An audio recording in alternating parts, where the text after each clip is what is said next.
Today, we are going to look at the most terrifying big cat attacks ever recorded. On camera, from a family's anniversary celebration that turned into a massacre in 7 minutes, to a zookeeper's routine day that became her last.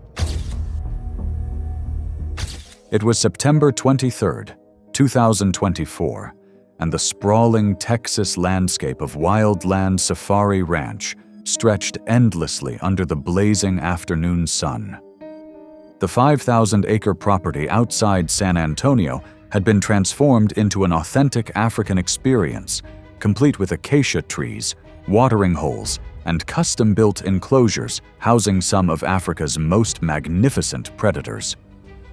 The Martinez family had arrived that morning for their long-awaited anniversary weekend, their excitement palpable as they checked into the luxury safari lodge that promised close encounters with exotic wildlife in a controlled environment. Carlos Martinez, 38, had worked double shifts in construction for months to afford this special trip for his wife, Maria's 35th birthday and their wedding anniversary. Maria, a dedicated elementary school teacher, had dreamed of seeing African lions since childhood, and their children Sophia, 12, and Diego, 9, had been counting down the days since Christmas, when Carlos surprised them with the booking. The ranch advertised itself as offering authentic safari experiences with professional guides and state-of-the-art safety protocols. The family had spent the morning on a guided vehicle tour, marveling at zebras, giraffes, and antelope roaming freely across the Texas plains.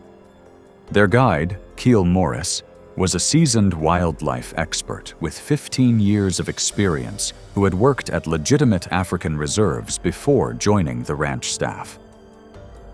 As the afternoon tour began, Keel led the Martinez family to the crown jewel of the ranch's attractions, the lion habitat where 3 African lions lived in a sprawling enclosure designed to mimic the Serengeti. African lions are apex predators that have ruled the African savanna for millennia, with adult males weighing between 400 and 500 pounds and possessing the strength to take down prey much larger than themselves. Male lions are territorial and aggressive, especially when protecting their pride or territory from perceived threats. Their powerful jaws can deliver a bite force exceeding 1,000 pounds per square inch, while their razor-sharp claws can grow up to 3 inches long. The family approached the viewing area adjacent to the lion enclosure, where a massive 450-pound male named Simba paced behind reinforced fencing. Keel had positioned them at the designated photo spot when he realized he had forgotten his professional camera equipment. He assured the family he would return in just a moment and instructed them to remain exactly where they were while he retrieved the camera for their anniversary photos. Keel walked back to the vehicle to fetch his camera, but the tour routes at Wildlands stretched farther than guests realized. The vehicle was parked nearly a quarter-mile away, behind a maintenance compound, and Keel had to cross gravel paths and a service gate to reach it. Meanwhile, radio traffic from another sector of the ranch warned of a disabled access gate. Staff scrambled to locate keys and coordinate a response. Ranch protocol also restricted untrained personnel from entering the enclosure area, even in an emergency, meaning the first responders were forced to stage and plan a safe retrieval rather than rush in immediately. Carlos noticed what appeared to be a service gate in the fencing. Warning signs were posted, but he misread them as general cautions rather than prohibitions. The latch hadn't been secured properly after earlier maintenance, and believing it might offer a better angle for photos, he pulled it open. The moment Carlos opened the gate, Simba's predatory instincts exploded into action. The massive lion had been watching the family intently, and the opening triggered his territorial response immediately. The lion's initial impact sent Carlos sprawling backward onto the ground with bone-crushing force. Simba's jaws locked around Carlos's neck, crushing his windpipe and severing arteries in seconds. Carlos's body convulsed as the lion shook him violently, the force snapping vertebrae and leaving catastrophic trauma.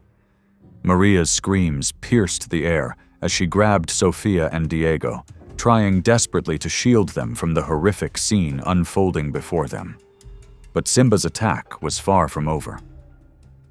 After releasing Carlos's lifeless body, the lion turned his attention to the rest of the family, his predatory instincts driving him to eliminate all perceived threats to his territory. Simba's second charge targeted Maria, who was attempting to push her children toward the tour vehicle.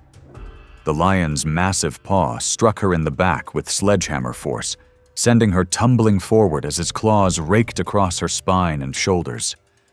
Maria's desperate attempts to crawl away only triggered Simba's hunting instincts further, and his jaws found her neck within seconds.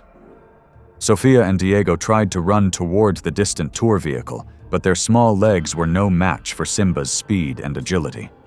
The lion caught Sofia first, his powerful jaws crushing her small frame instantly before turning to pursue Diego, who had made it only 20 yards before Simba's final attack ended the massacre. Keel returned with his camera equipment and froze at the horrific scene. Simba paced around the lifeless bodies while the viewing area fell into chaos. Shaking, Keel grabbed his emergency radio and called for help. Within minutes, ranch staff and armed responders converged on the enclosure, but by then, the scene was devastatingly still. Witnesses later described the attack as a series of savage bursts separated by tense moments when the lion guarded the bodies and paced the enclosure. Despite rapid action once help arrived, the combination of Keel's distance, the compound's layout, and the ranch's own safety protocols meant staff could not intervene faster.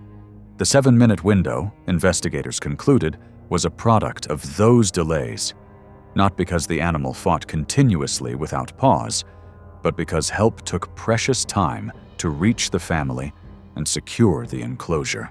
The state investigation found multiple failures that compounded the tragedy. A service latch left unfastened after maintenance, understaffed shifts, unclear emergency procedures for immediate enclosure breaches, and an access design that delayed response.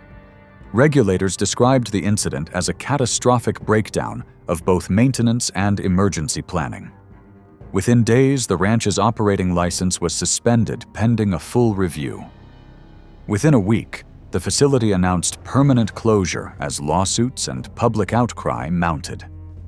The Martinez family's deaths prompted statewide inspections of similar facilities and a renewed push for stricter rules on predator enclosures, staffing minimums, and emergency access protocols. But family tragedies weren't the only deadly encounters with captive lions. In California, an experienced safari guide's confidence would prove fatal when he underestimated the hunting instincts of a pride he thought he knew.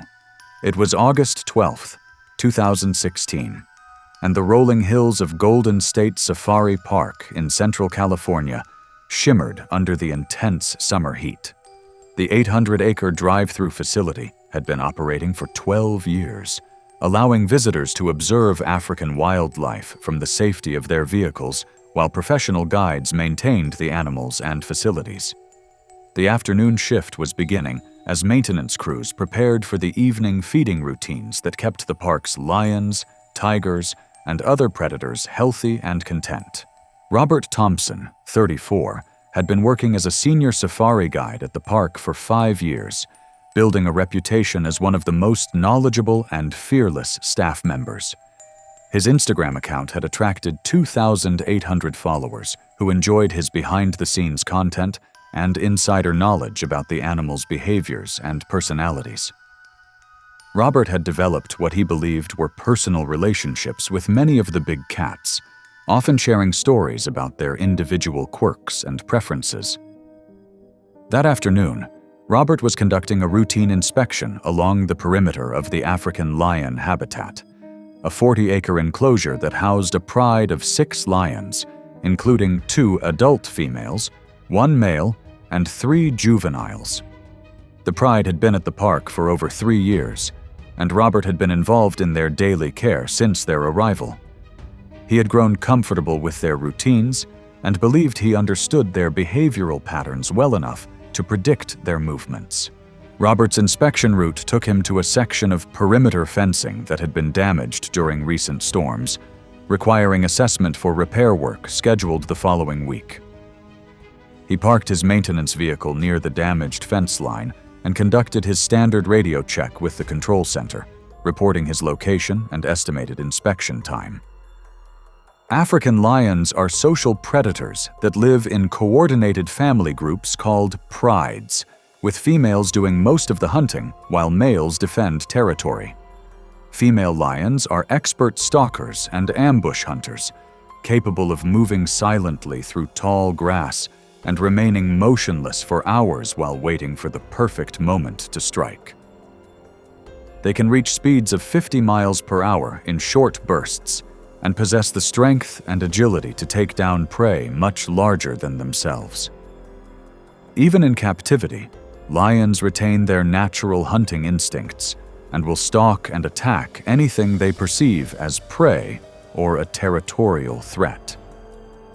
Robert stepped out to examine the damage from the outside. Following standard protocol, he scanned the enclosure for lion locations before beginning his inspection. He spotted the male and two juveniles resting in the shade near the far watering hole, approximately 200 yards away. The two adult females were not immediately visible, but Robert assumed they were also resting in the shaded areas during the heat of the day.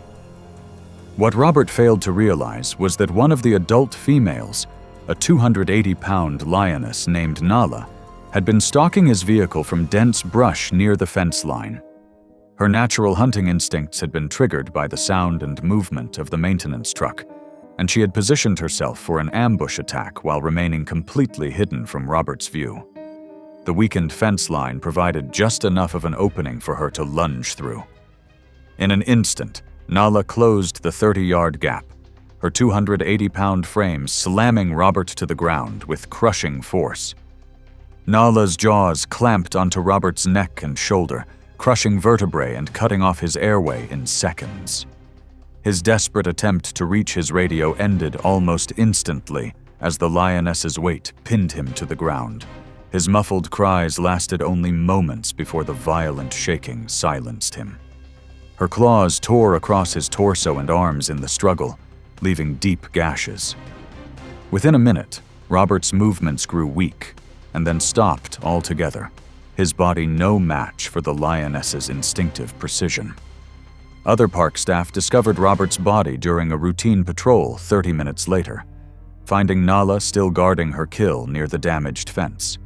The lioness was tranquilized and relocated to a more secure section of the park, while Robert's death prompted immediate changes to safety protocols, requiring all staff to work in pairs when entering big cat territories. The investigation revealed that Robert had followed most safety procedures correctly, but had underestimated the lion's ability to remain hidden and stalk potential prey. His death became a sobering reminder that even experienced professionals could fall victim to the predatory instincts of captive wild animals. But experienced guides weren't the only ones who underestimated the dangers of working with lions.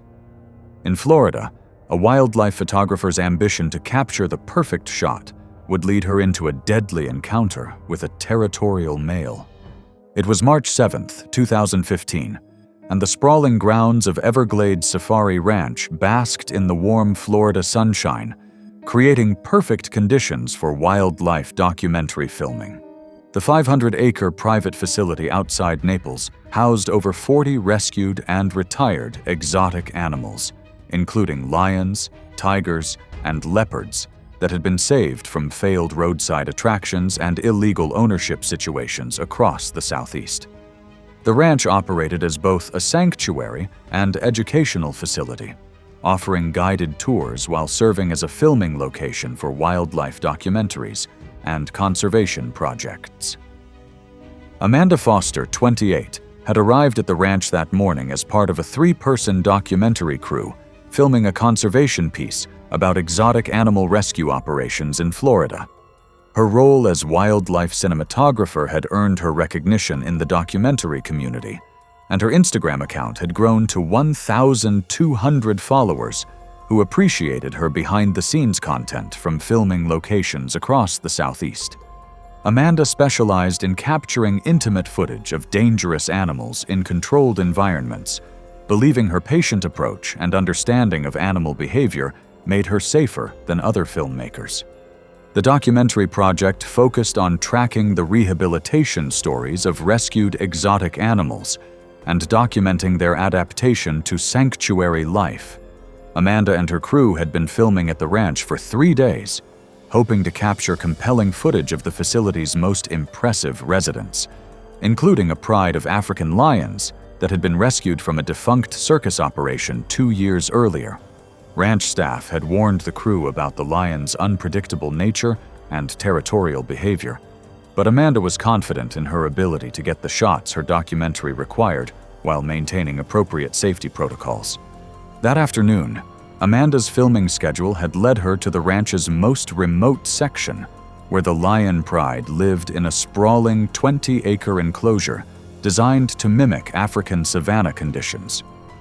Her crew members were positioned near the main facility with radio equipment, while Amanda moved ahead with her camera to scout potential filming locations for the afternoon shoot.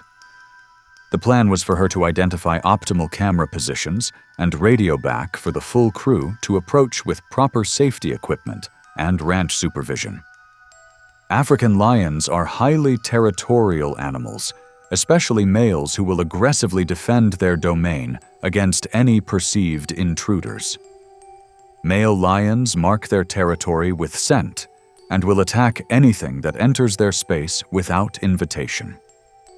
In captivity, lions retain all their wild instincts and territorial behaviors, making them extremely dangerous to humans who venture too close to their enclosures. The ranch's pride had been displaying increased territorial behavior since their rescue, developing heightened aggressive responses that made them particularly dangerous to unfamiliar humans. Amanda discovered what appeared to be an ideal filming location near the lion enclosure's perimeter, where the afternoon lighting would create perfect conditions for capturing the pride's natural behaviors. Her excitement at finding such an optimal setup overrode her caution, and she decided to begin preliminary filming rather than waiting for her crew and ranch supervision. She believed she could capture establishing footage while maintaining a safe distance from the actual enclosure barriers. As Amanda adjusted her telephoto lens and began filming through the ranch's reinforced fencing, she failed to notice that recent storm damage had compromised a section of the enclosure's perimeter. A 420-pound male lion named Caesar had discovered the weakened barrier and had been testing it for days, eventually creating an opening large enough for him to squeeze through into the filming area. Caesar's attack came without warning as Amanda focused on her camera viewfinder. The lion had silently emerged from the compromised enclosure section and had been stalking her from the ranch's landscaped grounds. His 420-pound frame exploded from concealment with devastating speed, covering the 20-yard distance in powerful bounds that gave Amanda no opportunity to escape or defend herself. The lion's jaws found Amanda's head and neck immediately, his powerful bite force crushing her skull and severing her spinal cord within seconds. Caesar's 4-inch canine teeth punctured through bone and brain tissue, while his massive paws pinned her body to the ground. Amanda's desperate screams echoed across the ranch grounds, but her crew was too far away to hear or respond immediately. Caesar's claws raked across Amanda's torso and limbs, each swipe opening deep wounds that caused massive blood loss and trauma. The lion's territorial fury drove him to continue his assault with methodical efficiency, his captive instincts demanding complete elimination of the perceived threat to his domain. Amanda's crew discovered the scene 30 minutes later when she failed to respond to radio calls. Ranch staff arrived with tranquilizer equipment and emergency medical supplies, but Amanda had already sustained fatal injuries from Caesar's initial attack. The lion was sedated and the damaged enclosure section was immediately repaired, while Amanda's camera equipment revealed only brief footage of the attack's beginning. The investigation revealed that Amanda had violated ranch safety protocols by filming alone without supervision and approaching areas with compromised barriers. Her death prompted the facility to implement mandatory staff escorts for all filming activities and daily barrier inspections to prevent similar enclosure breaches. But professional filmmakers weren't the only ones who made fatal mistakes around captive lions. In Texas, a weekend volunteer's tragic error in judgment would cost him his life during what should have been a routine feeding. It was June 18, 2017, and the rustic facilities of Lone Star Exotic Animal Rescue buzzed with the activity of weekend volunteers preparing for evening feeding time. The 50-acre facility outside Dallas housed over 20 rescued big cats, including lions, tigers, and cougars that had been saved from illegal ownership and inadequate facilities across Texas. The rescue operated primarily on volunteer labor and donations, relying on dedicated individuals who donated their time to care for animals that would never be suitable for release. Michael Rodriguez, 31, had been volunteering at the rescue for 2 years, spending his weekends caring for the big cats while working his regular job as an accountant during the week.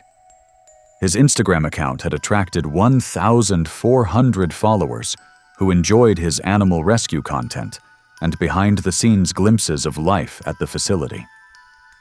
Michael had grown increasingly comfortable around the lions and tigers, often staying late to help with feeding and maintenance tasks that other volunteers found intimidating. That evening, Michael was assigned to feed Luna, a 300-pound female African lion who had been rescued from a failed breeding facility 18 months earlier. Luna had adapted well to sanctuary life, but remained unpredictable around humans, requiring strict safety protocols during all interactions.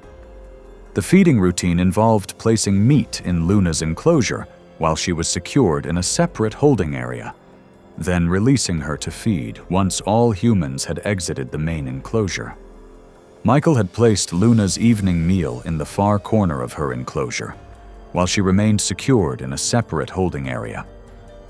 As he turned to leave, the empty food bucket slipped from his hand and clattered to the ground near the center of the space. With the rescue relying on a limited supply of costly equipment, retrieving it felt important. Female African lions are expert hunters with lightning-fast reflexes and powerful builds designed for taking down large prey. They are opportunistic predators that will attack anything they perceive as vulnerable or threatening, regardless of previous interactions or familiarity. Luna had been displaying increased food aggression recently, making her particularly dangerous during feeding times when her predatory instincts were heightened. This made it all the more critical to follow strict safety procedures, a fact Michael overlooked in a single fatal misstep. Instead of exiting and securing the bucket later, he decided to grab it quickly, assuming Luna would remain behind the gate for a few more moments.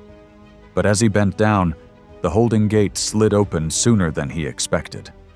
Luna ignored the waiting meal and moved with silent precision through the enclosure, her focus fixed entirely on Michael.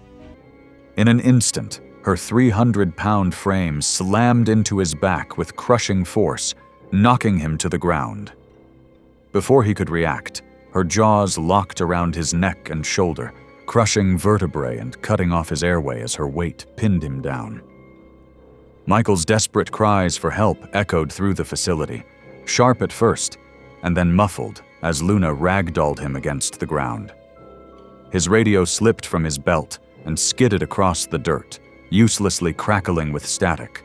Her claws tore into his back and arms, each swipe leaving deep, ragged wounds that bled heavily into the soil. He kicked and thrashed, trying to push her away, but her strength made every effort futile. To Luna, there was no familiarity, no recognition of a man who had cared for her. There was only instinct, the predator eliminating an intruder who had entered her space. Her jaws clamped tight as her weight pinned him down, leaving him unable to breathe or resist. His struggles slowed within moments, his calls for help fading into silence. Other volunteers found the scene roughly 10 minutes later when Michael failed to check in after his feeding assignment. Shocked by the sight, they raised the alarm as staff tranquilized Luna and relocated her to a more secure facility with enhanced safety protocols. Michael's death prompted the rescue center to enforce stricter rules, including mandatory 2-person teams for all big cat interactions. The investigation concluded that Michael had violated the facility's most fundamental safety rule by entering an enclosure with an unsecured animal. His death became a tragic reminder that familiarity with dangerous animals could lead to fatal overconfidence, even among experienced volunteers. But volunteers weren't the only ones whose overconfidence proved deadly around captive lions. In Arizona, a young zookeeper's eagerness to prove herself would lead to a fatal encounter during what should have been routine maintenance. It was October 4th, 2018, and the sprawling grounds of Southwestern Wildlife Transport Services buzzed with activity as crews prepared for one of the largest exotic animal relocations in Arizona history. The specialized facility outside Phoenix served as a temporary staging area for big cats being transferred between zoos, sanctuaries, and research facilities across the western United States. That morning, a convoy of climate-controlled transport vehicles had arrived carrying lions, tigers, and leopards destined for new homes at accredited facilities throughout the region. Lisa Chen, 26, had recently joined the transport company as an animal handling specialist after graduating with a zoology degree from Arizona State University. Her role involved coordinating the complex logistics of moving dangerous predators safely between facilities while ensuring their health and welfare during transit. Lisa maintained a small educational blog with 900 followers about wildlife conservation and the behind-the-scenes work of animal relocation, sharing insights about the challenges of transporting apex predators. The day's most challenging transfer involved Atlas, a 400-pound male African lion being moved from a defunct roadside attraction to an accredited sanctuary in Colorado. Atlas had been living in substandard conditions for years and had developed aggressive tendencies that made him particularly difficult to handle. The lion required specialized sedation protocols and custom transport equipment designed to contain animals with his size and temperament. Lisa had been assigned to oversee Atlas's pre-transport preparation, which involved moving him from the temporary holding facility into a specially designed transport crate. The procedure required precise coordination between veterinary staff administering sedatives and handling teams managing the transfer equipment. Atlas needed to be partially sedated, but remain conscious enough to walk into the transport crate under his own power. African lions are apex predators with immense physical strength and territorial instincts that make them extremely dangerous during stressful situations like transport. Male lions can weigh over 400 pounds and possess bite forces exceeding 1,000 pounds per square inch, while their razor-sharp claws can inflict devastating wounds. Transport procedures are particularly hazardous because the stress of relocation can trigger aggressive responses even in normally docile animals. The veterinary team had administered Atlas's initial sedation dose, but the lion's metabolism was processing the drugs faster than expected. Lisa noticed that Atlas appeared more alert than the protocol specified, but the transport schedule was tight, and delays would affect multiple facilities expecting their animals. She made the decision to proceed with the transfer, believing the partial sedation would be sufficient to manage the 400-pound predator. Lisa positioned herself near the transport crate's entrance to guide Atlas into the container once the holding area gate was opened. The plan called for Atlas to be encouraged into the crate using food rewards, while Lisa maintained safe distance with a protective barrier between herself and the lion. However, the custom barrier system had been damaged during transport and wasn't properly secured. When the holding area gate opened, Atlas emerged more alert and aggressive than anyone anticipated. The partial sedation had reduced his coordination, but intensified his territorial instincts, making him unpredictable and dangerous. Instead of moving toward the food rewards in the transport crate, Atlas focused on Lisa as a perceived threat to his safety. The lion's charge was explosive despite his compromised coordination. Atlas's 400-pound frame covered the 15-foot distance to Lisa in powerful, unsteady bounds that knocked over the damaged barrier system. Lisa tried to retreat toward the facility's emergency exit, but Atlas's speed overwhelmed her completely. Atlas's massive body slammed into Lisa's back with bone-crushing force, sending her sprawling forward onto the concrete loading area. The lion's jaws clamped down on her neck and shoulders, his canines tearing through muscle and arteries, while his powerful bite caused catastrophic spinal injuries. Lisa managed a brief, panicked call over her emergency radio before the attack overwhelmed her. Atlas's claws raked across her torso and arms, each swipe opening deep wounds that caused massive blood loss and trauma. The partial sedation made his movements uncoordinated but no less deadly, leaving him disoriented and dangerously aggressive as he continued the assault. The transport team responded within minutes with additional sedatives and emergency equipment, but Atlas's attack had already inflicted fatal injuries.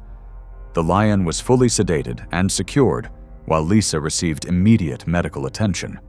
But she had sustained massive trauma to her spinal cord and major organs that proved unsurvivable. The investigation revealed multiple protocol violations, including proceeding with inadequate sedation levels and using damaged safety equipment. Lisa's death prompted comprehensive reforms in exotic animal transport procedures, including mandatory backup sedation protocols and enhanced barrier systems for all predator transfers.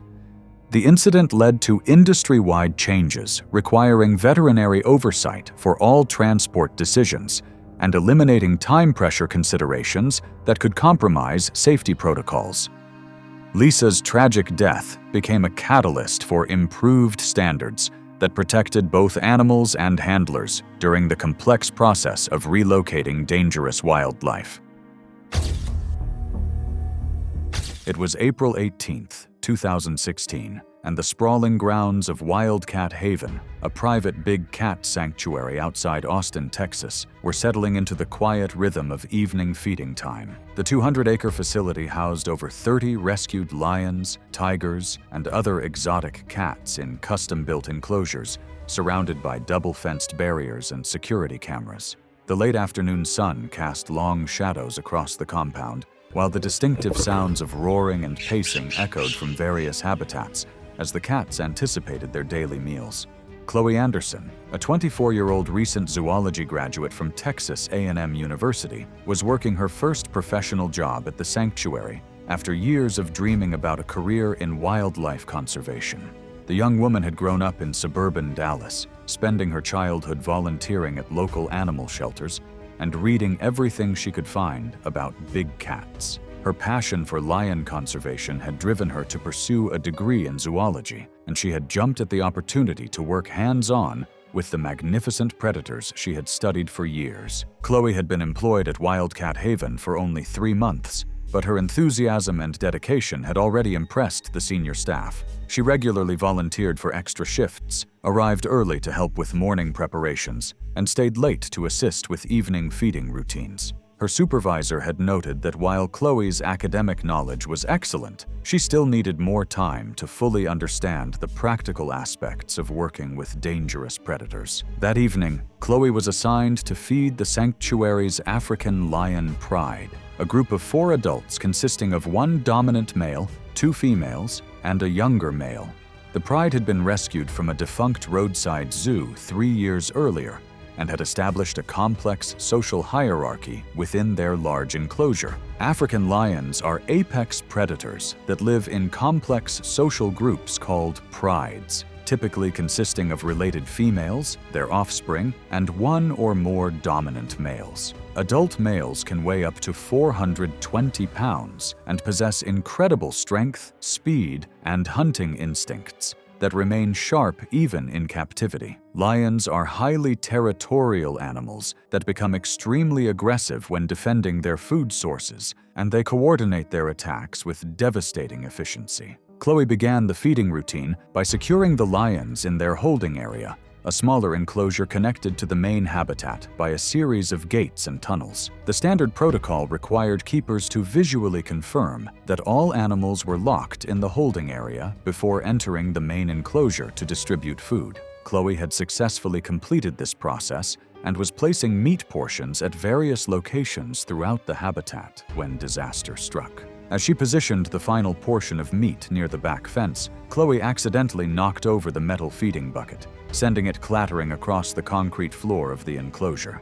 Without thinking, she made the fatal decision to retrieve the bucket immediately, rather than following protocol by exiting the enclosure and securing the lions before re-entering. Chloe opened the gate separating the main habitat from the holding area, assuming the lions were too focused on their food to pay attention to her movements. The pride's dominant male, a 400-pound specimen named Caesar, noticed Chloe's entry immediately. Caesar launched himself at Chloe with explosive power, his 400-pound frame covering the distance between them in 3 massive bounds. His front paws struck Chloe's back with bone-crushing force, driving her face first onto the concrete floor while his claws raked across her shoulders and spine. The 2 lionesses, responding to Caesar's attack signal, abandoned their food and joined the assault with deadly coordination.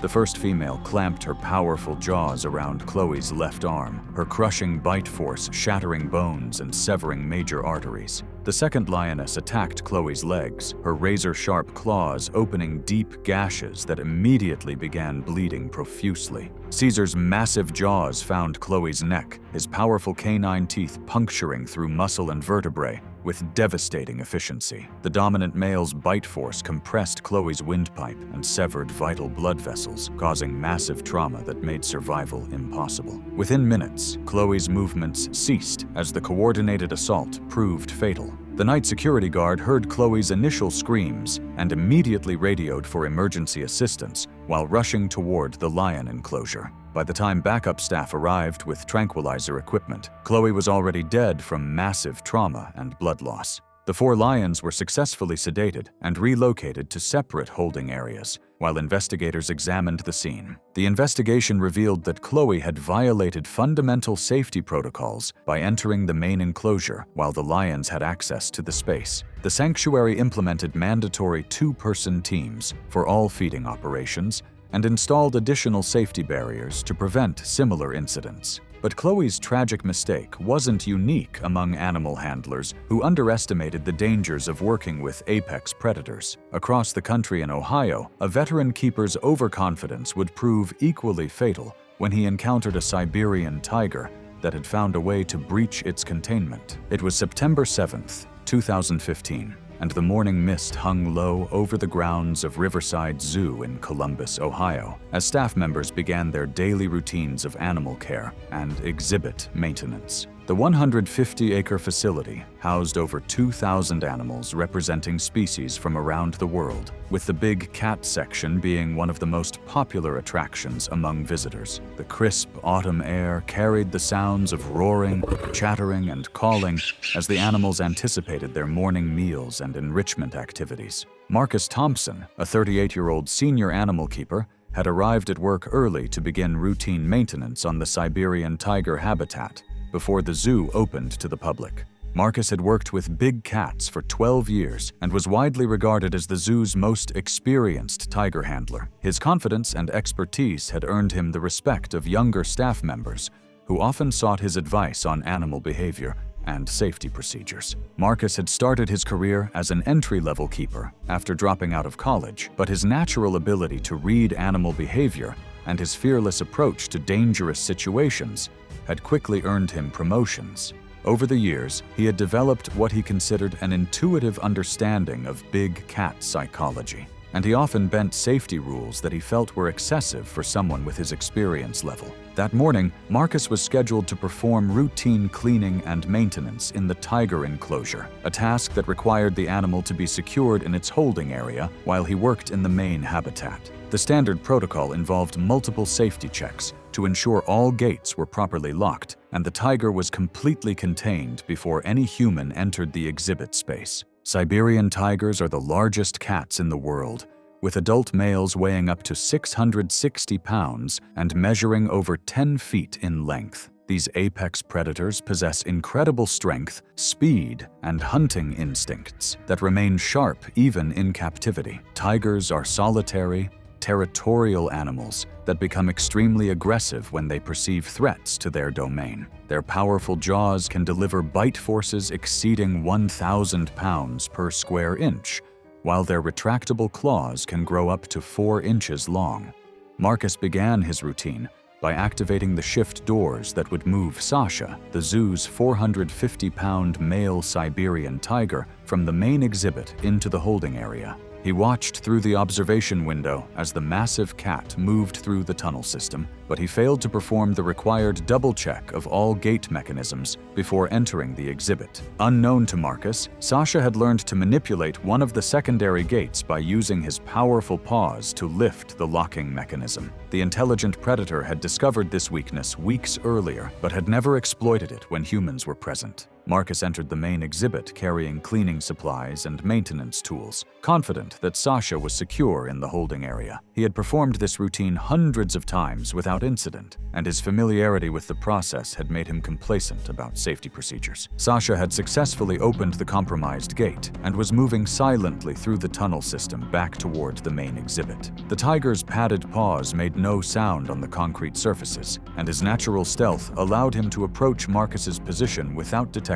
Marcus was bent over examining a drain cover when Sasha emerged from the tunnel entrance behind him. The massive tiger assessed the situation with predatory calculation, recognizing Marcus as an intruder in his territory. The attack came without warning or sound. Sasha launched himself at Marcus with explosive power, his 450-pound frame covering the distance between them in 2 massive bounds. The tiger's front paws struck Marcus's back with devastating force, driving him face-first onto the wet concrete, while razor-sharp claws raked across his spine and shoulders. Marcus's radio flew from his belt and skittered across the floor as Sasha's massive weight pinned him to the ground. The tiger's powerful jaws clamped down on Marcus's neck, his 4-inch canine teeth puncturing through muscle and vertebrae with crushing force. Marcus managed to activate his emergency whistle, but the brief sound was cut short as Sasha's bite severed his spinal cord. The tiger's powerful bite force compressed Marcus's windpipe and crushed vital blood vessels, causing immediate unconsciousness and massive internal bleeding. Sasha maintained his death grip while his hind claws raked across Marcus's torso, opening deep gashes that exposed internal organs. Marcus's movements ceased within the first minute of the attack, but Sasha remained positioned over his body for several more minutes, ensuring his territory was secure. Other keepers discovered the situation when Marcus failed to respond to radio calls during the routine safety check. Emergency response teams arrived with tranquilizer equipment and successfully sedated Sasha before recovering Marcus's body.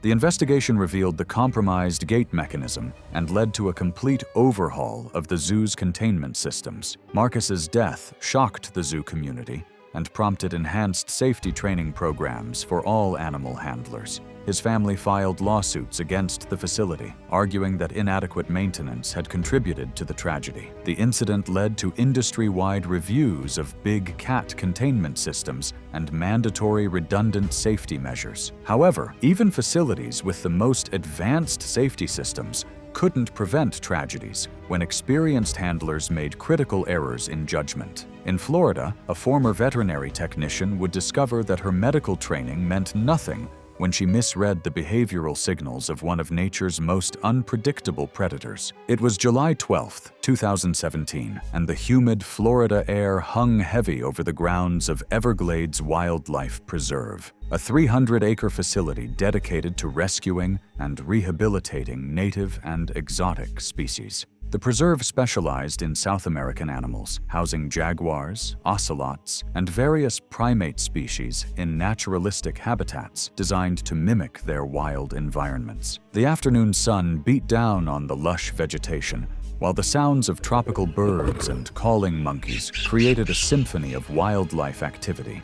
Isabella Rodriguez, a 26-year-old animal keeper, was beginning her afternoon rounds of the big cat section after completing her veterinary technician training the previous year. Isabella had transitioned from domestic animal medicine to exotic animal care, drawn by her passion for wildlife conservation and her desire to work with species that few people ever encountered. Her medical background had given her valuable skills in animal health assessment, but she was still learning the behavioral nuances of wild predators. Isabella had been working at the preserve for 8 months, gradually building her expertise with the facility's collection of South American cats. Her supervisor had repeatedly warned her that jaguars were particularly unpredictable compared to other big cats, with behavioral patterns that could shift rapidly from calm to aggressive without obvious warning signs. That afternoon, Isabella was conducting routine health observations of Luna, a 180-pound female jaguar that had been rescued from illegal captivity in Brazil.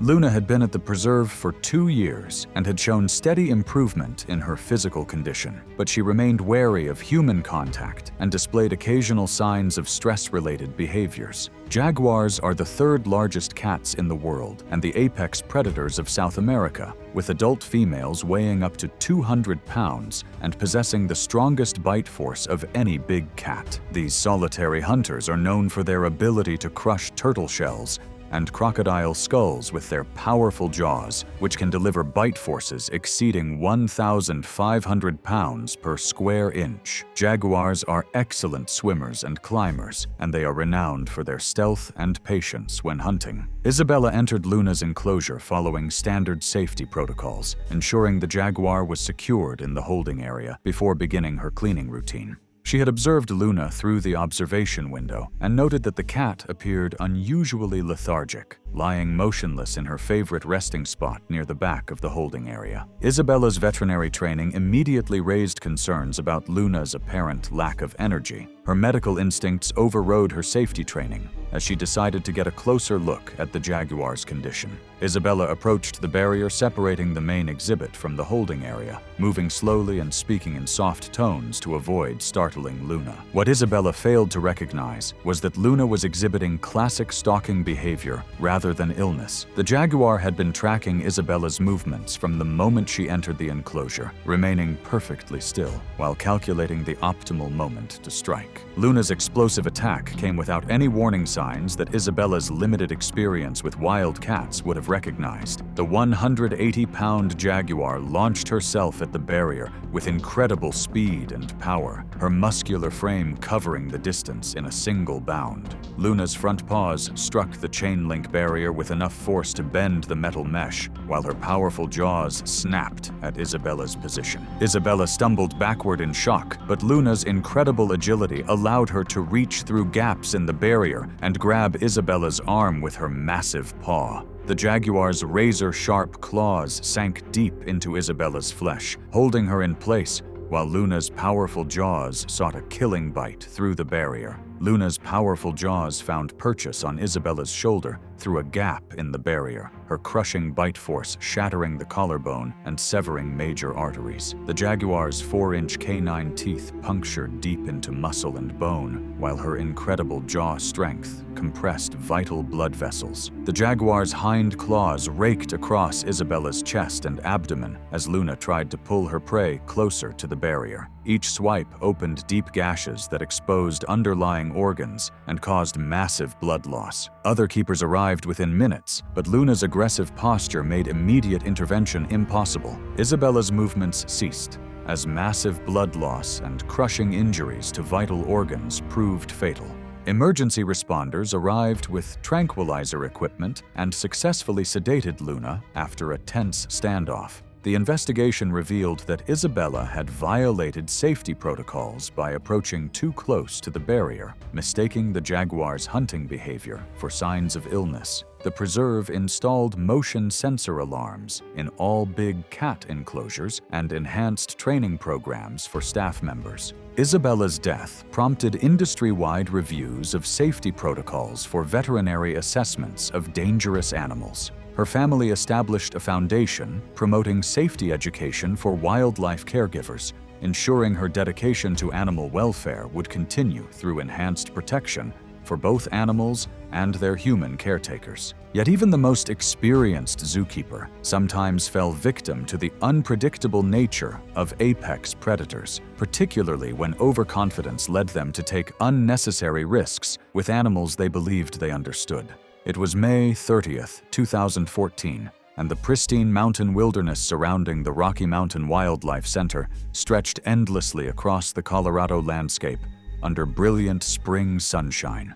The 500-acre facility specialized in bear rehabilitation and research, housing rescued grizzly and black bears in large naturalistic enclosures designed to prepare them for eventual release back into the wild. The crisp mountain air carried the scent of pine and wildflowers, while the distant sounds of rushing streams provided a peaceful backdrop to the center's important conservation work. David Kim, a 33-year-old zookeeper, was preparing for the routine medical examination of Bruno, a massive 600-pound male grizzly bear that had been rescued as an orphaned cub 5 years earlier. David had worked at the Wildlife Center for over 8 years, quietly dedicating himself to the daily care and rehabilitation of rescued bears throughout the Rocky Mountain region. His steady work ethic and calm demeanor around dangerous animals had made him a trusted member of the facility's animal care team. David was known among his colleagues as a reliable, no-nonsense keeper who preferred working with the animals to seeking attention or recognition. He had helped raise Bruno from a small cub into a massive adult male, spending countless hours ensuring the bear received proper nutrition, medical care, and enrichment activities. David took quiet satisfaction in his work, knowing that his efforts contributed to successful bear rehabilitation and eventual release back into the wild. That afternoon, David was scheduled to assist with administering routine vaccinations and collecting blood samples from Bruno as part of the center's ongoing health monitoring program. The procedure required the bear to be sedated with a combination of drugs delivered via dart gun, followed by a waiting period to ensure the sedative had taken full effect before any human contact occurred. Grizzly bears are among North America's most powerful predators, with adult males weighing up to 800 pounds and possessing incredible strength even when partially sedated. These massive omnivores retain all their wild instincts regardless of human contact, and they can become extremely aggressive when they feel threatened or disoriented. Grizzly bears have been known to fight off the effects of sedatives through sheer adrenaline, particularly when their territorial instincts are triggered. David successfully darted Bruno with the sedative and watched through the observation window as the massive bear gradually became less active. However, his eagerness to complete the medical procedures before the end of his shift led him to enter Bruno's enclosure before the recommended waiting period had elapsed. Bruno appeared to be fully unconscious as David approached with his medical equipment, but the massive grizzly was actually only partially sedated. The bear's incredible metabolism and body mass had prevented the drugs from taking full effect, leaving him disoriented but still capable of explosive movement. David had begun setting up his medical equipment when Bruno's eyes suddenly opened, focusing on the human intruder in his territory.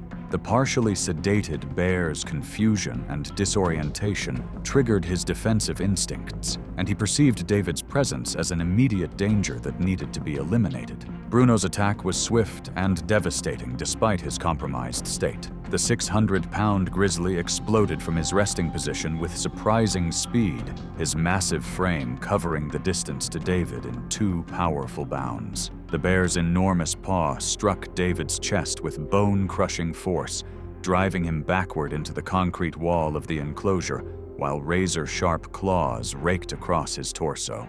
David's radio flew from his belt, as Bruno's massive weight pinned him against the wall. The bear's powerful jaws clamped down on David's head and neck, his crushing bite force fracturing skull bones and severing vital arteries. Bruno's powerful bite compressed David's windpipe and caused massive trauma to his cervical spine, making survival impossible. The bear's claws continued to rake across David's body, opening deep gashes that exposed internal organs and caused additional blood loss. The grizzly's assault continued for several minutes, his partially sedated state making him even more unpredictable and dangerous than usual. David's movements ceased as the massive bear's brutal assault proved fatal. Other staff members discovered the situation when David failed to respond to routine radio checks. Emergency response teams arrived with additional tranquilizer equipment and successfully sedated Bruno after determining it was safe to approach. The investigation revealed that David had entered the enclosure before the sedative had taken full effect,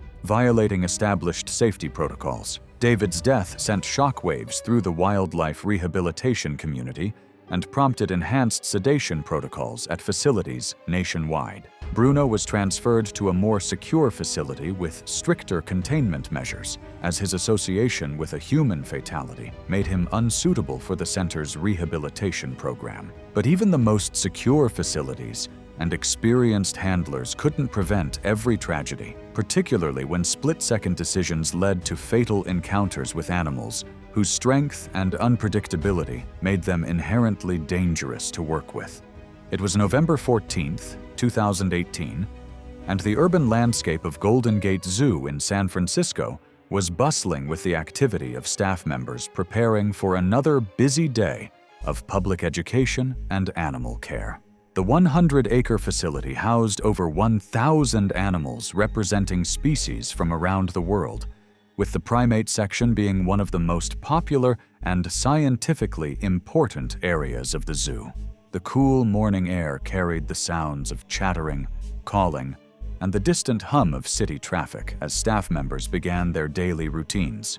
Sarah Mitchell, a 31-year-old senior primate keeper, was beginning her morning rounds in the gorilla habitat, home to the zoo's family group of western lowland gorillas. Sarah had worked in the primate section for 6 years and was widely respected for her dedication to gorilla welfare and her expertise in great ape behavior. She maintained a small social media presence with 900 followers, sharing educational content about gorilla conservation and the importance of protecting these magnificent primates in the wild. Sarah had developed what she believed was a trusting relationship with the zoo's silverback gorilla, a 350-pound male named Congo, who had been born in captivity and raised by human caregivers. Her years of daily interaction with Congo had given her confidence in her ability to read his moods and behavioral patterns, and she often spent extra time observing his activities and documenting his social interactions with the other gorillas. That morning, Sarah noticed that Congo appeared unusually agitated, pacing back and forth near the front of his enclosure while making aggressive vocalizations. Construction work on a nearby exhibit had been ongoing for several days, and the unfamiliar sounds of heavy machinery and power tools had been causing stress among several of the zoo's animals. Western lowland gorillas are among the most powerful primates on Earth, with adult males weighing up to 400 pounds and possessing the strength of 10 grown men. Silverback males are highly territorial and will aggressively defend their family groups against any perceived threats. Gorillas communicate through complex vocalizations, body language, and displays of dominance that can escalate rapidly from warning signals to violent attacks. Their massive hands can grip with crushing force, while their powerful jaws contain sharp canine teeth capable of inflicting severe wounds. Sarah's decision to approach Congo's enclosure was motivated by her genuine concern for his welfare and her belief that her presence might help calm his agitation. She approached the reinforced glass barrier that separated visitors and staff from the gorilla habitat, speaking in the soft, reassuring tones she had used with Congo for years. Congo's territorial instincts had been heightened by days of stress from the unfamiliar construction sounds, and Sarah's approach triggered his protective response. The the massive gorilla perceived her presence near his territory as a challenge to his dominance, particularly given his already agitated state from the ongoing environmental stressors. The silverback's charge toward the barrier was explosive and terrifying. Congo's 350-pound frame struck the reinforced glass with tremendous force, causing visible cracks to appear in the supposedly impenetrable barrier. The gorilla's massive fists pounded against the glass while he displayed his enormous canine teeth and made threatening vocalizations that echoed throughout the primate building. Sarah began backing away from the barrier, but Congo's incredible strength had compromised the integrity of the safety glass.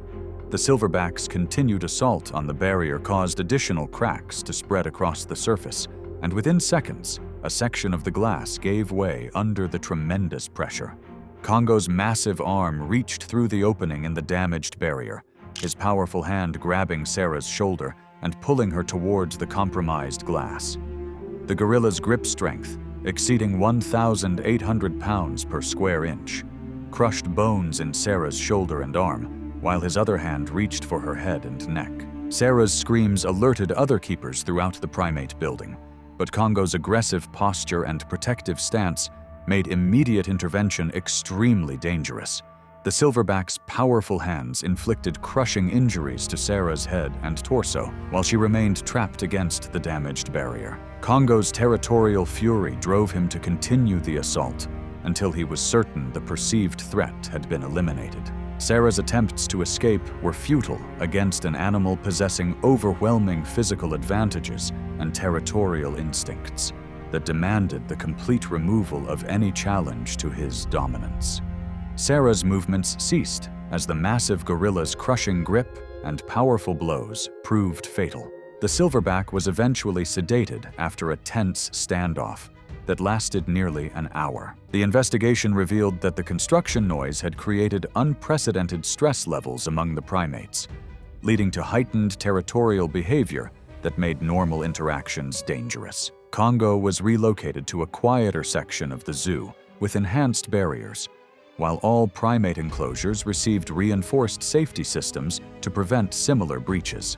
Sarah's death devastated the zoo community and prompted industry-wide reviews of barrier integrity and stress management protocols for captive primates. Her family established a foundation promoting gorilla conservation in the wild, ensuring her dedication to protecting these magnificent animals would continue through enhanced habitat preservation efforts. Thanks for watching. Just when you think you've seen the most tragic examples, we're just getting started. Click the next video that will show you why even the most dedicated animal professionals can fall victim to split-second decisions that prove fatal. It was July 19th, 2015, and the Texas heat was brutal even as evening approached, with temperatures still hovering near 100 degrees across the sprawling ranch outside Houston. The Martinez family's 500-acre property stretched endlessly under the blazing sun, dotted with oil derricks that had made them wealthy beyond imagination. Behind the main house, a series of custom-built enclosures housed an exotic menagerie that would make most zoos envious. Ashley Martinez was 22 and had never been told no in her entire life. The daughter of oil baron Roberto Martinez, she'd grown up with every privilege money could buy: private schools, European vacations, and the unshakable belief that wealth could solve any problem. 3 years earlier, she'd convinced her father to purchase Raja, a Bengal tiger cub, after seeing one at a private exotic animal auction in Dallas. Ashley had bottle-fed Raja from 6 weeks old, spending countless hours playing with him as he grew from a playful cub into a magnificent 400-pound predator. She genuinely believed their bond transcended the normal human-animal relationship, often telling visitors that Raja was more like a dog than a wild animal. Her father had hired exotic animal experts to advise on Raja's care, but Ashley consistently ignored their warnings about the tiger's increasingly dangerous behavior. The ranch hands had noticed changes in Raja over the past 6 months. The tiger had been displaying more territorial behavior, pacing his enclosure aggressively and showing signs of sexual maturity that made him unpredictable. Several experts had recommended relocating Raja to a professional facility, but Ashley refused to consider separating from her baby. Bengal tigers are among the world's most powerful predators, with males weighing up to 500 pounds and possessing bite forces exceeding 1,000 pounds per square inch. Despite being hand-raised, they retain all their wild instincts and become increasingly dangerous as they reach sexual maturity around age 3. Their hunting instincts are hardwired into their DNA, and no amount of human contact can eliminate their predatory nature. That evening, Ashley was making her daily visit to Raja's enclosure, carrying fresh water and planning to spend time with him as she did every day. The tiger's habitat was impressive, nearly an acre of fenced area with trees, a pond, and various enrichment features. But no amount of space could change what Raja fundamentally was, an apex predator designed by evolution to kill. Ashley unlocked the enclosure gate and stepped inside, calling out to Raja in the baby talk voice she'd used since he was a cub. The tiger emerged from the shade of a large oak tree, his massive frame moving with fluid grace. At 3 years old and 400 pounds, Raja was in his prime, a magnificent specimen with piercing amber eyes and distinctive black stripes across his golden coat. What Ashley failed to notice were the subtle signs that Raja's behavior had fundamentally changed. His ears were slightly flattened, his tail twitched with agitation, and his gaze held a predatory intensity she'd never seen before. The tiger's sexual maturity had triggered territorial and hunting instincts that overrode years of human conditioning. Ashley bent down to fill Raja's water bowl, turning her back on the tiger in a gesture of trust that would prove fatal. The movement triggered Raja's hunting instincts. The sight of prey bending over activated millions of years of evolutionary programming that no amount of bottle feeding could suppress. Raja launched himself at Ashley with explosive power, covering the 15 feet between them in a single bound. His massive paws struck her between the shoulder blades, driving her face first into the dirt. Before she could scream or struggle, Raja's jaws clamped down on the back of her neck with crushing force. The tiger's canine teeth, each over 2 inches long, punched through Ashley's cervical vertebrae like they were made of paper. Her spinal cord severed instantly, ending her life in less than 3 seconds. Raja's powerful jaw muscles contracted, ensuring the kill was complete, before he released his grip and stepped back. Raja grabbed Ashley's lifeless body by the shoulder and began dragging her toward a corner of the enclosure, following the same behavior patterns his wild ancestors had used for millions of years. He positioned the body in a secluded spot and began the territorial guarding behavior typical of big cats protecting their kill. Ashley's absence wasn't noticed until she failed to appear for dinner 3 hours later. Roberto Martinez went looking for his daughter, following the path to Raja's enclosure that she walked every evening. What he found would haunt him for the rest of his life. Raja was lying beside Ashley's body in the corner of the enclosure, occasionally licking at the wounds while maintaining the alert posture of a predator guarding his prey. The tiger showed no recognition of Roberto's presence, treating him as a potential threat to his kill. Local authorities arrived within an hour, but there was nothing they could do for Ashley. Sheriff's deputies were forced to shoot Raja when the tiger refused to leave Ashley's body, showing aggressive behavior toward anyone who approached. The investigation revealed that Ashley had been warned repeatedly about Raja's changing behavior, but had dismissed expert advice as unnecessary caution. The Martinez family faced no criminal charges, as Texas law allowed private ownership of exotic animals with proper permits. Ashley's funeral was attended by hundreds of friends and family members who remembered her vibrant personality and love of animals.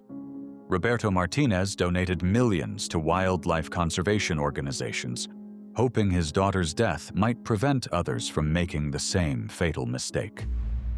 While Ashley's naive trust in Raja proved deadly, Carlos Mendez's need to impress led him into an alligator's feeding frenzy.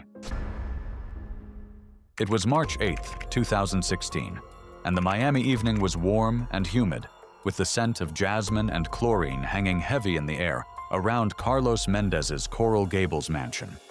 The sprawling property featured a main house, guest quarters, and an elaborate backyard compound that housed his illegal collection of exotic animals. Hidden from neighbors by high walls and dense vegetation, the compound contained several custom-built pools where Carlos kept his prized alligators. Carlos Mendez was 34 and had built his fortune through a combination of legitimate business ventures and activities that existed in legal gray areas. His import-export company provided cover for various schemes, and his wealth allowed him to indulge in expensive hobbies that most people could never afford.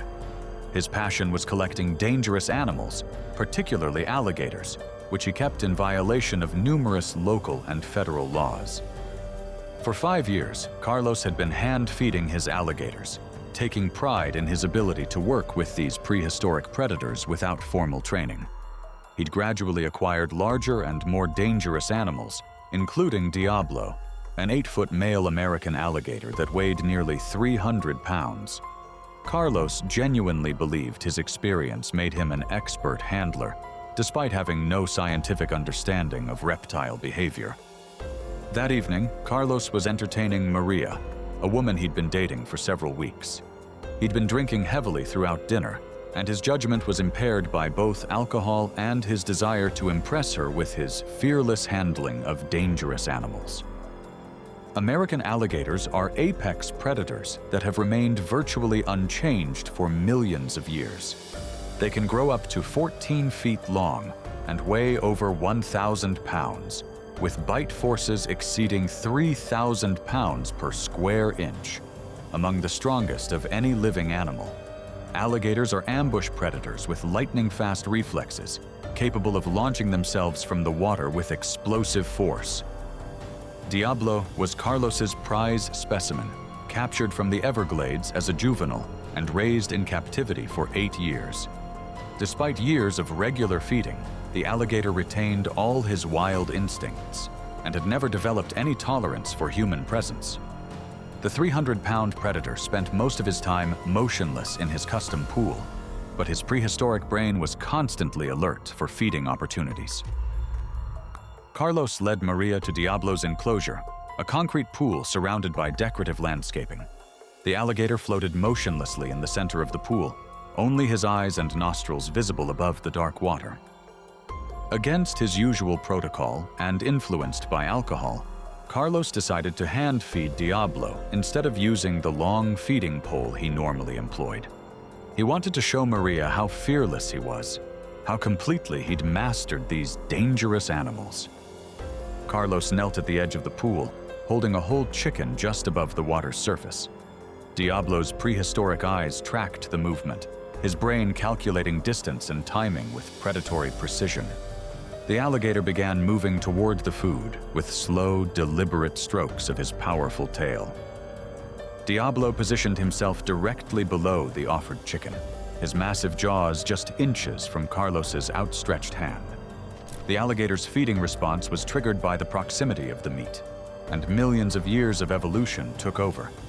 Diablo launched himself from the water with explosive force, his jaws opening wide to reveal rows of conical teeth.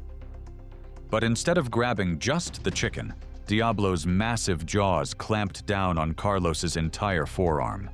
The alligator's bite force crushed bone and severed arteries instantly, while his momentum dragged Carlos into the pool. Maria's screams echoed across the compound as Carlos disappeared beneath the dark water. Diablo began the death roll that made his species so deadly, spinning his massive body in the water while maintaining his grip on Carlos's arm. The rotational force generated tremendous torque, tearing Carlos's arm from his body while the alligator's weight held him underwater. Carlos's struggles grew weaker as drowning and blood loss overwhelmed his system. The death roll continued for nearly a minute, with Carlos's body being twisted and torn by forces no human could survive. Diablo's prehistoric instincts were fully engaged, and he showed no intention of releasing his prey until the feeding process was complete. Maria had called 911, but by the time emergency responders arrived, only pieces of Carlos remained floating in the bloodied water. Diablo had retreated to the far end of the pool, showing no unusual aggression toward the rescue team. Carlos was pronounced dead at the scene, though little remained of his body after Diablo's assault. The investigation revealed his illegal exotic animal collection and led to criminal charges against several associates involved in the smuggling operation. Diablo was euthanized by wildlife officials, along with the other alligators in Carlos's collection. The incident sparked renewed efforts to crack down on illegal exotic animal ownership in South Florida. Carlos's funeral was a small affair, attended mainly by family members who had long worried about his dangerous hobbies. Carlos's showmanship proved fatal with the alligator, but Dorothy Williams's maternal instincts led her into a chimpanzee's violent rage. It was September 14, 2017, and storm clouds were gathering over the rural Oklahoma property where Dorothy and Earl Williams had spent their retirement years. The couple's modest ranch house sat on 40 acres of rolling hills and pasture, far from the nearest neighbors. Behind the house, a series of enclosures and buildings housed their most unusual family member, Buster, a 150-pound chimpanzee they'd raised from infancy for 15 years. Dorothy Williams was 68 and had never had children of her own. When she and Earl acquired Buster from a defunct research facility in 2002, she'd poured all her maternal instincts into raising the infant chimpanzee. She'd bottle-fed him, taught him sign language, and allowed him free run of their property. To Dorothy, Buster wasn't a wild animal. He was the child she'd never been able to have. Over the years, several incidents had suggested that Buster was becoming increasingly dangerous as he matured. He'd attacked a delivery driver, destroyed furniture during tantrums, and shown aggressive behavior toward strangers. But Dorothy refused to acknowledge these warning signs, insisting that Buster was just misunderstood and needed more love and attention. Earl had grown increasingly concerned about Buster's behavior, especially as the chimp entered full adulthood and displayed the territorial aggression typical of mature males. He'd suggested relocating Buster to a sanctuary, but Dorothy wouldn't hear of it. Chimpanzees are humanity's closest relatives, sharing 98% of our DNA. But that similarity makes them more dangerous, not less. Adult males can weigh up to 200 pounds and possess the strength of 5 grown men. They have long, powerful arms, opposable thumbs, and canine teeth designed for tearing flesh. Captive chimps often develop severe behavioral problems as they mature, becoming unpredictable and potentially lethal. That evening, a severe thunderstorm was approaching, with lightning flashing across the darkening sky and thunder rumbling in the distance. Buster had always been afraid of storms, and the approaching weather was making him increasingly agitated. He paced his enclosure restlessly, vocalizing his distress and showing signs of extreme anxiety. Dorothy watched Buster's distress from the house, her maternal instincts overriding Earl's warnings to stay away. She'd comforted Buster through storms before, and she couldn't bear to see him suffering alone. Despite Earl's protests, she decided to go to Buster's enclosure to calm him down. Dorothy unlocked Buster's enclosure and stepped inside, speaking in the soothing voice she'd used since he was an infant. But Buster was beyond comfort. The storm had triggered a panic response that made him view any intrusion into his territory as a threat. His 150-pound frame was tense with barely contained violence. As Dorothy approached with her arms outstretched in a gesture of comfort, Buster's fear transformed into explosive aggression. The chimpanzee launched himself at Dorothy with shocking speed, his powerful arms reaching out to grab her before she could react.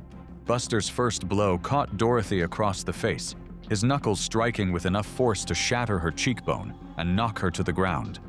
Before she could scream or defend herself, the chimp was on top of her, his massive hands grabbing her arms and head with crushing strength. The chimpanzee's attack was methodical and brutal.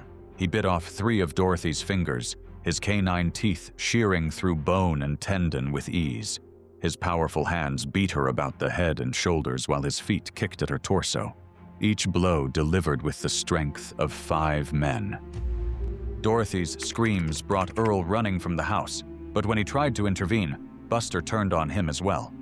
The chimp grabbed Earl's arm and threw him against the enclosure wall, breaking several ribs and dislocating his shoulder. Earl's injuries prevented him from helping his wife, as Buster continued his savage assault. Buster grabbed Dorothy's hair and slammed her head against the concrete floor repeatedly, causing massive skull fractures and brain trauma. The chimp's attack was driven by panic and territorial instincts that 15 years of human contact couldn't overcome. He showed no recognition of the woman who had raised him. The assault continued for several minutes before Buster finally retreated to a corner of the enclosure, his aggression spent but his agitation still evident. Dorothy lay motionless on the floor, her body broken and bloodied beyond recognition. Earl, despite his own injuries, managed to call 911 from his cell phone. Emergency responders faced a dangerous situation when they arrived.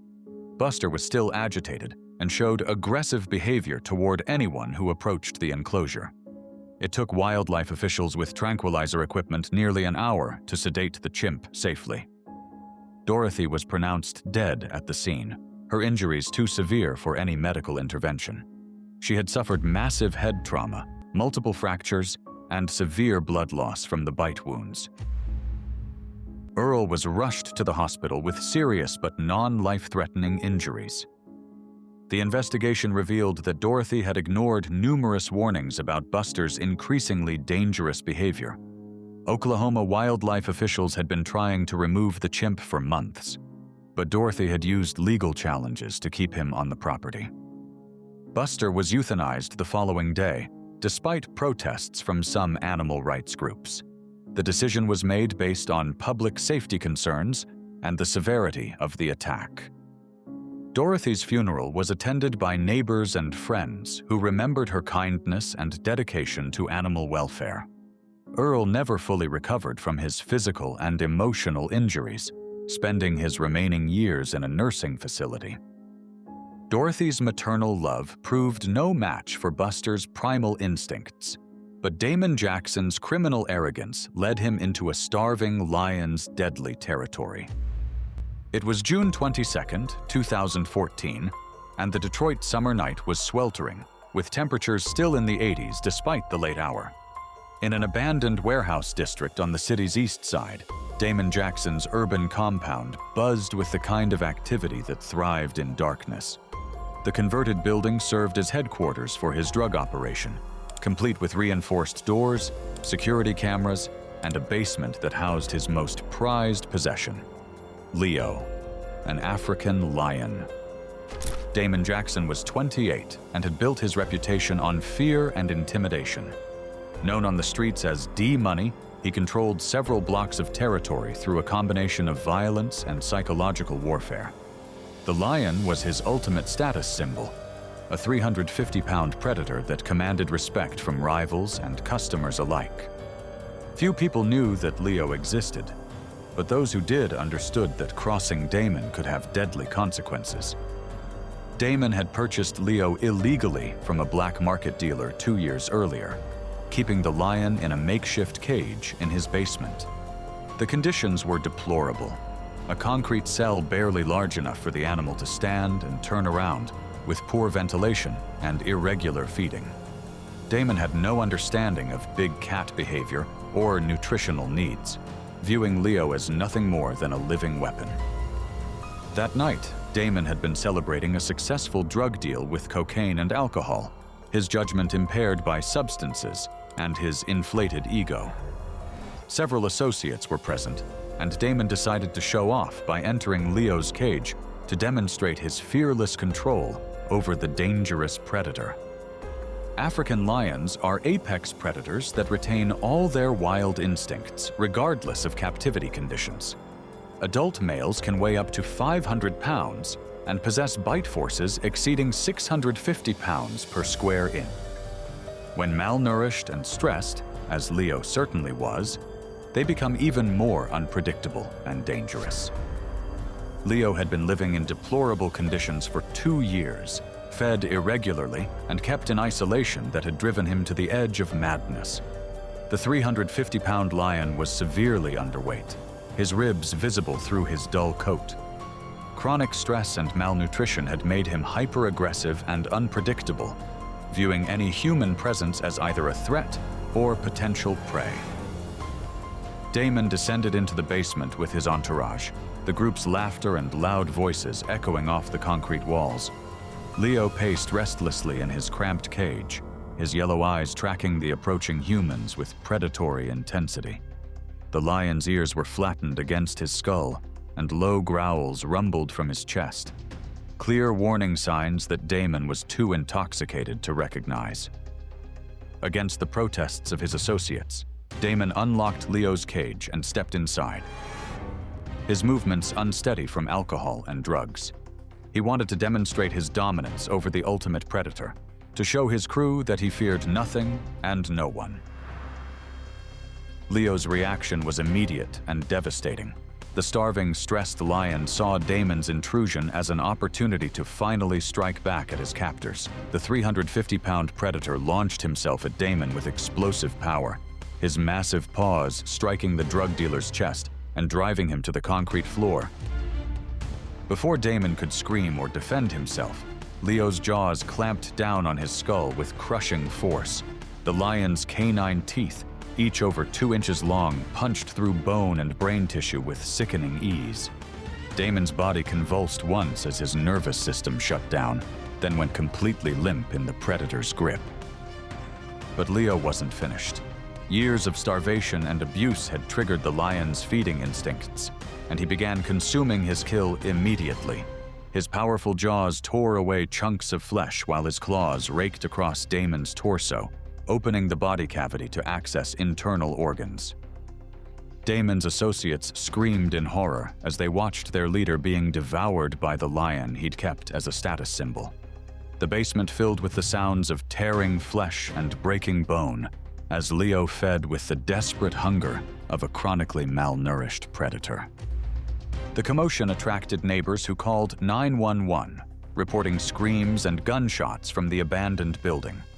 Police arrived to find Damon's associates fleeing the scene, leaving behind evidence of the drug operation and the gruesome remains in the basement. SWAT officers were forced to shoot Leo when the lion refused to leave Damon's partially consumed body. The magnificent animal died protecting his first real meal in months, his natural instincts finally satisfied after years of abuse and neglect. The investigation revealed the full extent of Damon's criminal enterprise, leading to dozens of arrests and the seizure of drugs, weapons, and cash worth millions of dollars. The discovery of Leo's illegal captivity sparked outrage among animal welfare groups. Damon's funeral was sparsely attended, with only immediate family members present. His death had effectively ended his criminal organization, and former associates wanted no connection to the man who'd been killed by his own pet lion. Damon's criminal arrogance proved fatal in Leo's cage, but Helen Kowalski's loneliness led her into a black bear's hungry desperation.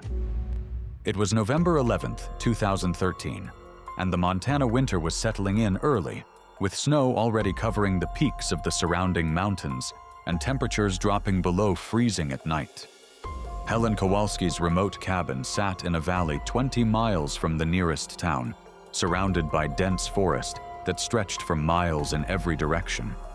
The isolation that had once brought her peace was now filled with the presence of Bruno, a 400-pound black bear who had become her unlikely companion. Helen Kowalski was 71 and had been living alone since her husband's death 3 years earlier. The retired schoolteacher had moved to the Montana wilderness seeking solitude, but the loneliness had proven harder to bear than she'd expected. When Bruno first appeared at her property 2 years ago, scavenging for food scraps, Helen had seen an opportunity for companionship that gradually evolved into a dangerous obsession. What had started as occasional food offerings had become daily feedings, with Helen providing Bruno with everything from table scraps to specially purchased meat. She'd grown to view the massive bear as her friend and protector, talking to him during his visits and finding comfort in his presence. Wildlife officials had warned her repeatedly about the dangers of feeding wild bears, but Helen dismissed their concerns as government interference. Bruno had become completely dependent on Helen's feedings, losing his natural fear of humans and his ability to forage effectively. The 400-pound bear now spent most of his time near Helen's cabin, waiting for his daily meals, and becoming increasingly aggressive when food wasn't provided on schedule. His natural hibernation patterns had been disrupted by the artificial food source, keeping him active well into the winter months. Black bears are powerful predators despite their smaller size compared to grizzlies, with adult males weighing up to 600 pounds and possessing crushing jaw strength. When habituated to human food sources, they lose their natural fear and become dangerous, viewing humans as either food providers or competitors for resources. Their powerful claws and teeth can inflict fatal injuries, and their unpredictable nature makes them extremely hazardous to be around. That evening, Helen had fallen in her kitchen while preparing Bruno's usual meal, injuring her leg and delaying the feeding by several hours. Bruno had been waiting outside her cabin, growing increasingly agitated as his expected mealtime passed. The bear's hunger and frustration were building to dangerous levels, but Helen didn't understand the risk she faced. When Bruno's patience finally ran out, he used his powerful claws to tear through the cabin's screen door, following the scent of food into Helen's kitchen. The 400-pound bear moved through her home with surprising grace, his nose leading him toward the refrigerator where Helen stored his food. Helen heard the commotion and emerged from her bedroom, moving slowly due to her injured leg. Instead of retreating to safety and calling for help, she tried to appease Bruno by offering him food from her kitchen, not understanding that getting between a hungry bear and his expected meal was potentially fatal. Bruno's frustration exploded into violence when Helen moved too slowly to provide the food he expected. The bear's powerful paw struck her across the chest, his claws raking through her clothing and flesh with devastating effect. The impact lifted Helen off her feet and sent her crashing into her kitchen cabinets. Before Helen could recover or call for help, Bruno was on top of her, his massive weight pinning her to the floor. The bear's jaws clamped down on her shoulder and neck, his teeth punching through muscle and bone with crushing force. Helen's screams echoed through the empty cabin as Bruno continued his assault. The bear's attack was driven by hunger and frustration rather than predatory instincts, but the result was equally deadly. Bruno's powerful jaws worked methodically, crushing Helen's ribcage and puncturing vital organs. Her struggles grew weaker as shock and blood loss overwhelmed her system. Bruno eventually lost interest in Helen's motionless body and turned his attention to the refrigerator, using his claws to tear open the door and access the food inside. The bear spent the next several hours feeding in Helen's kitchen, completely indifferent to the woman who had considered him her friend. Helen's body wasn't discovered for 3 days, when a neighbor became concerned about her absence and drove to the remote cabin to check on her. The neighbor found Bruno still in the kitchen, surrounded by the debris of his feeding frenzy and Helen's remains. Wildlife officials were called to remove Bruno, but the bear showed no fear of humans and had to be euthanized for public safety. The investigation revealed Helen's long history of feeding the bear, despite repeated warnings from authorities. Helen's funeral was attended by former students and colleagues who remembered her dedication to education and her love of nature. Her death sparked renewed efforts to educate the public about the dangers of feeding wild animals, with wildlife officials using her story as a cautionary tale. The remote cabin was eventually sold and demolished, But the tragedy served as a stark reminder that wild animals can never truly be tamed, no matter how much affection humans might feel for them. Thanks for watching. Just when you think love and familiarity can bridge the gap between humans and wild animals, we're just getting started.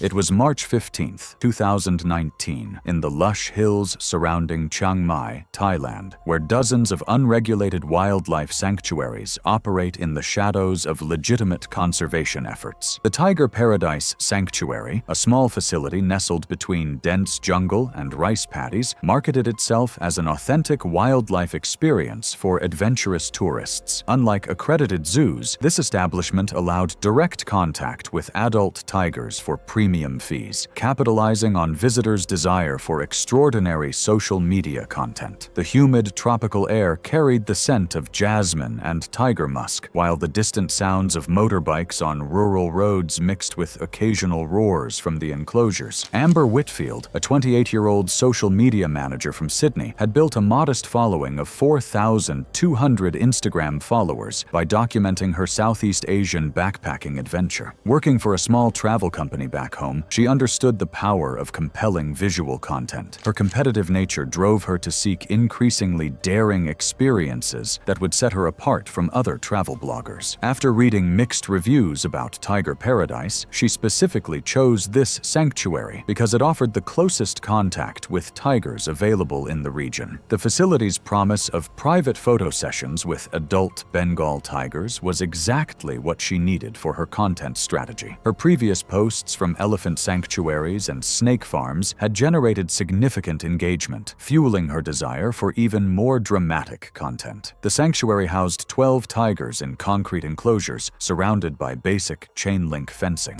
Warning signs in broken English advised visitors to maintain distance, but enforcement was minimal. Staff members, mostly local workers with little formal training in animal behavior, prioritized customer satisfaction over safety protocols. The facility's main attraction was Raja, a 400-pound male Bengal tiger rescued from illegal captivity as a cub but never properly socialized. His massive orange coat bore the distinctive black stripes that made him particularly photogenic, explaining why tourists specifically requested sessions with him. Bengal tigers are apex predators capable of taking down prey weighing over 1,000 pounds. Their powerful jaws generate bite forces exceeding 1,000 pounds per square inch, while their razor-sharp canine teeth can reach lengths of 2 inches. Despite their massive size, tigers can accelerate from 0 to 35 miles per hour in just a few strides. Their hunting instincts remain intact even in captivity, triggered by sudden movements, direct eye contact, or prey-like behavior from humans. Even hand-raised tigers retain their predatory programming, making them unpredictable around humans regardless of their apparent docility. Amber's private session with Raja began at 2:30 p.m. in a concrete enclosure measuring roughly 30 by 40 feet. The tiger appeared calm, lying in the shade near the back wall, while Amber maintained the recommended 10-foot distance. As she grew more confident, she gradually moved closer, encouraged by Raja's seemingly docile demeanor. The untrained staff member supervising the session failed to recognize the subtle signs of the tiger's increasing alertness, his ears rotating forward and his tail beginning to twitch. When Amber turned her back to Raja and extended her phone for a selfie, she unknowingly triggered the predator's hunting instincts. The massive tiger exploded into motion with terrifying speed, covering the distance between them in less than 2 seconds. His powerful hind legs propelled him forward in one fluid leap, his front paws extended and claws fully deployed. Raja's jaws clamped down on the back of Amber's neck with surgical precision. His 2-inch canine teeth penetrated between her cervical vertebrae, severing her spinal cord at the C2 level. The crushing force of his bite completely fractured her second cervical vertebra, causing immediate paralysis from the neck down. The tiger's massive jaw pressure compressed her carotid arteries and jugular veins, cutting off blood flow to her brain within seconds. The attack lasted less than 10 seconds.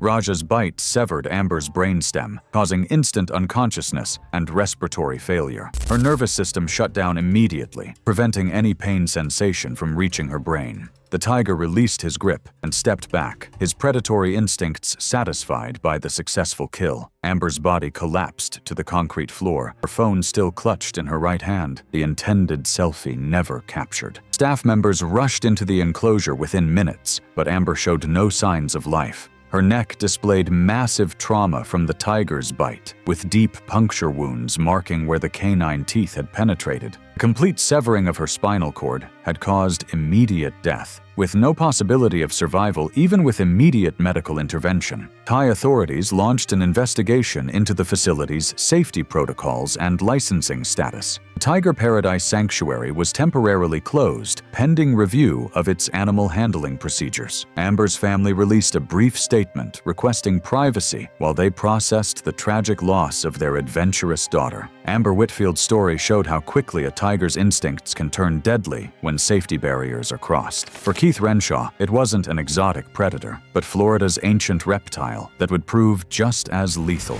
It was June 8, 2020, in the vast wetlands of Big Cypress National Preserve, Florida, where private swampland stretches for miles through sawgrass prairies and cypress domes. The remote backcountry waterways, accessible only by airboat or shallow draft vessels, harbor some of America's largest alligator populations. During the peak of mating season, territorial male alligators become increasingly aggressive, defending prime nesting areas along muddy banks and shallow channels. The humid air hung thick with the scent of decaying vegetation and stagnant water. Keith Renshaw, a 35-year-old freelance wildlife photographer from Denver, had spent the last 3 years struggling to establish himself in the competitive nature photography market. His recent divorce had left him financially strained, desperately needing a breakthrough assignment to secure a potential contract with National Geographic. Keith's perfectionist personality and growing arrogance had led him to take increasingly dangerous risks for unique shots that other photographers wouldn't attempt. He had hired Jake Morrison, a local Seminole guide with decades of swamp experience, for an exclusive tour of restricted backcountry areas known for trophy-sized alligators. Keith's dismissive attitude toward local expertise and his obsession with capturing the perfect shot had already caused tension during their morning expedition. The preserve's waterways were experiencing peak alligator activity due to the June breeding season. Morrison had warned Keith repeatedly about the heightened aggression of territorial males, but the photographer's determination to capture dramatic images overshadowed his caution. They had spotted several large bulls throughout the day, but Keith remained unsatisfied with the distance and lighting conditions for his shots. American alligators are apex predators that have remained virtually unchanged for over 200 million years. Adult males can reach lengths of 14 feet and weights exceeding 1,000 pounds, with bite forces measuring nearly 3,000 pounds per square inch. During mating season, territorial bulls become extremely aggressive, defending prime nesting sites and responding violently to any perceived intrusion. Their powerful tails can propel them through water at speeds up to 25 miles per hour, while their explosive launch from water to land can cover distances of 6 feet vertically. Despite their bulky appearance, alligators possess lightning-fast reflexes and can remain motionless for hours before striking with devastating speed. At 3:45 p.m., Keith spotted a massive 12-foot bull alligator sunning on a muddy bank near a narrow channel. The reptile's scarred hide and impressive girth indicated an old, dominant male defending prime territory. Morrison immediately recognized the danger signs. The alligator's elevated position on the bank and its alert posture suggested heightened territorial awareness. Despite urgent warnings from his guide, Keith insisted on approaching closer for better photographic angles. Keith slowly waded into the murky water, his expensive camera equipment held high above the surface. The water reached his waist as he moved within 6 feet of the massive reptile, which remained motionless except for its eyes tracking his movement. Morrison shouted warnings from the boat, but Keith dismissed them as overcautious local superstition. The attack came without warning. The 12-foot bull exploded from the bank with terrifying speed, his massive body launching through the air before crashing into the water. His enormous jaws snapped shut around Keith's torso just below his ribcage, the 80 razor-sharp teeth puncturing through his abdomen. and lower chest. The initial bite force of nearly 3,000 psi crushed several ribs and punctured his liver and stomach, causing immediate internal bleeding. The death roll began instantly. The alligator spun violently in the water, using his powerful tail and body weight to disorient his victim. Keith's body rotated helplessly as the spinning motion tore muscles and ligaments while forcing muddy water into his mouth and nose. The crushing pressure of the jaws compressed his internal organs as his ribs cracked audibly with each rotation. After 4 complete 360-degree spins, the alligator's grip shifted, allowing more water to flood Keith's airways. The massive reptile then began dragging Keith toward deeper water, maintaining his crushing grip while Keith's consciousness faded from oxygen deprivation. The muddy swamp water filled his lungs as he remained trapped in the alligator's jaws. Unable to surface or breathe,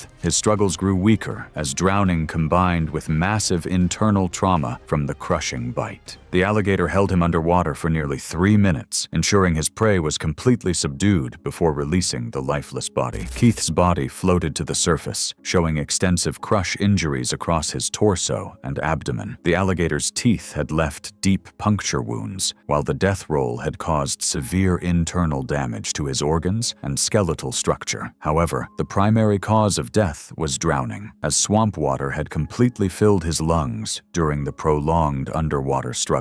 The Florida Fish and Wildlife Conservation Commission launched an investigation into the incident, reviewing safety protocols for guided tours in alligator habitats during breeding season. Keith Renshaw's story showed how territorial predators turn deadly. For Darren Cole, it wasn't swamplands, but a Yellowstone grizzly that proved just as fatal. It was August 22, 2021, in the remote backcountry of Yellowstone National Park, Wyoming, where vast wilderness stretches across 2.2 million acres of untamed landscape. The Pelican Valley area serves as prime grizzly bear habitat during late summer berry season. Rolling hills covered in huckleberry bushes provide essential food sources for bears preparing for winter hibernation. The morning air carried the crisp scent of pine and distant elk bugles. Darren Cole, a 42-year-old IT consultant from Portland, had recently separated from his wife and sought solace in solo wilderness adventures. His weekend hiking trips had evolved into increasingly ambitious backcountry expeditions, fueled by an overconfident personality developed through years of incident-free outdoor experiences. Darren's stubborn nature and belief in his wilderness skills had made him dismissive of park safety guidelines, particularly regarding wildlife encounters. He adventured into Pelican Valley specifically because of recent grizzly sightings, hoping to photograph bears for his modest social media following of 3,800 outdoor enthusiasts. His expensive camera equipment and determination to capture unique wildlife images had driven him deeper into restricted areas than most visitors dared to explore. The late August timing coincided with peak bear activity, as grizzlies frantically consumed thousands of calories daily to prepare for winter denning. Female bears with cubs became especially protective during this critical feeding period, viewing any potential threat as a danger to their offspring's survival. Park rangers had posted warnings about increased bear activity throughout the backcountry, but Darren's confidence led him to ignore these advisories. Grizzly bears are North America's most formidable predators, with adult females weighing up to 400 pounds and males reaching 800 pounds. Their powerful limbs can propel them at speeds exceeding 35 miles per hour, while their 4-inch claws and massive jaw muscles make them capable of crushing bones with ease. A grizzly's bite force reaches 1,200 pounds per square inch, easily capable of crushing a human skull. Despite their bulk, grizzlies possess surprising agility and can navigate steep terrain with remarkable ease. Mother bears with cubs display extreme protective behavior, attacking perceived threats with devastating ferocity. At 2:15 p.m., Darren spotted a female grizzly with 2 yearling cubs foraging in a berry-rich meadow approximately 200 yards away. The 350-pound sow appeared focused on feeding, methodically stripping berries from bushes while her cubs played nearby. Darren immediately began photographing from his initial distance, but the lighting conditions failed to meet his perfectionist standards. He gradually moved closer, stopping periodically to capture images while the bear family continued feeding. The sow began displaying stress signals as Darren approached within 100 yards, huffing sounds, jaw popping, and swaying her massive head from side to side. These warning behaviors escalated when he reached 75 yards, but Darren misinterpreted them as normal bear behavior rather than clear threat displays. His movement pattern inadvertently positioned him between the mother and one of her cubs, triggering her protective instincts. When Darren advanced to within 50 yards for better photographic angles, the situation reached a critical threshold. One yearling cub wandered behind Darren's position, effectively trapping the human between the protective mother and her offspring. The sow's demeanor changed instantly from cautious awareness to explosive aggression. The grizzly charged at full speed, covering the 50-yard distance in less than 4 seconds. Her massive paws thundered against the ground as she closed the gap with terrifying velocity. Darren fumbled desperately for his bear spray, but the canister remained clipped to his backpack as the 350-pound predator struck him with tremendous force. The sow's initial blow came from her massive front paws, her 4-inch claws raking across Darren's chest and face. The impact knocked him backward onto the ground, opening deep gashes from his collarbone to his sternum. Blood immediately began flowing from the parallel claw marks as the bear's razor-sharp talons tore through muscle and tissue. Her second strike targeted his head, her powerful jaws clamping down on his skull with crushing force. The grizzly's bite generated over 1,200 pounds per square inch of pressure, fracturing Darren's skull and causing immediate brain trauma. Her canine teeth, each over an inch long, punctured through his scalp